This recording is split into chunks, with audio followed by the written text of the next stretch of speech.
செந்தில் பாலாஜியையும் அவரது சகோதரரையும் திருடன் என்று சொன்ன முதல்வர் இப்போது பாராட்டுகிறார்.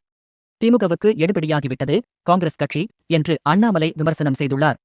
சென்னையில் செய்தியாளர் சந்தித்து பேசிய தமிழக பாஜக முன்னாள் தலைவர் அண்ணாமலை, திமுக முப்பெரும் விழாவில் உலக மகா உத்தமர் செந்தில் பாலாஜி என்று முதல்வர் ஸ்டாலின் சான்று கொடுத்துள்ளார். 8 ஆண்டுகளுக்கு முன்னர் கரூருக்கு ஸ்டாலின் வந்தபோது செந்தில் பாலாஜியையும் அவரது சகோதரரையும் திருடன் என்று விமர்சித்தார். சாராயம் விற்ற காசில் கரூரில் முப்பெரும் விழா நடத்தப்பட்டது. மண்குதிரையில் அமர்ந்து காவிரியை கடக்க ஸ்டாலின் முயற்சிக்கிறார். உலக மகா உத்தமர் செந்தில் பாலாஜி என முதலமைச்சர் சான்றிதழ் கொடுத்துள்ளார் என்றார். தொடர்ந்து பேசிய அவர், அதிமுகவை சிலர் கபளீகரம் செய்ய முயன்றபோது பாஜகதான் தங்களுக்கு உறுதுணையாக இருந்தது என்று அதிமுக பொதுச் செயலாளர் எடப்பாடி பழனிசாமி கூறிய கருத்து வரவேற்கத்தக்கது. அதை நான் வரவேற்கிறேன். 2016-17 பாஜக என்ன செய்தது என்பதை இபிஎஸ் மக்கள் மன்றத்தில் கூறியுள்ளார்.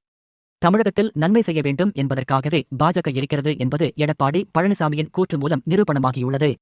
இன்றைக்கு திமுகவுக்கு எடுபடியாக தமிழகத்தில் ஒரு கட்சி இருக்கிறது என்றால் அது காங்கிரஸ் கட்சிதான்.